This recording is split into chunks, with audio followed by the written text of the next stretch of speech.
စားပလာလေးပေါ့နော်အဲ့ဒါကိုတောက်ဆင်းမယ်ဒီလူတီနဲ့ကြက်တုပ်ပြီးတော့တောက်ဆင်းမယ်ဟိုရေပြုတ်ထားတယ်ရေဆူလိုက်မူထည့်မယ်မိုးရေပပဆူထားတဲ့ထဲကိုမိုးတွေကိုပြုတ်လိုက်မယ်မိုးတွေပြုတ်လိုက်တာပါကုန်ထည့်ပြုတ်ရှိသမျှမိုးအစုံတွေကုန်ထည့်ပြုတ်ပြလိုက်တယ်မိုးတွေရောကျွန်းရဲ့မိုးတွေရောအကုန်လုံးပြတ်ထက်ပြုတ်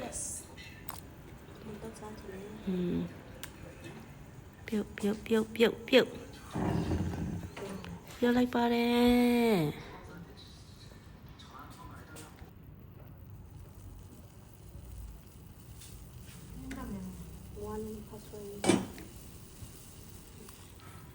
ပြီးတော့မိုးကြည့်မယ်အနေတော့ရှိမရှိမိုးပြုတ်နေတဲ့အချိန်မှာချက်တမီအစာပလာတွေတော့လုပ်ပါတယ်ယူတီကတော့ခဏတော့တတ်ဆင်းနေတာပါရိတ်ပြီးတော့တာပဲ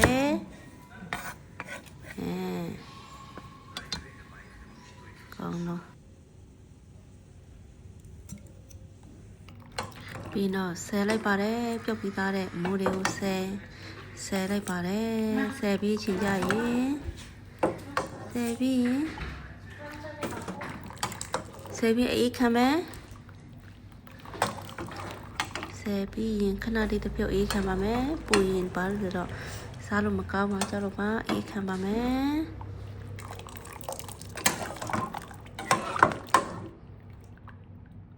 စပယ်တာ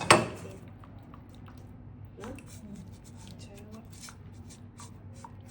Directo mamá.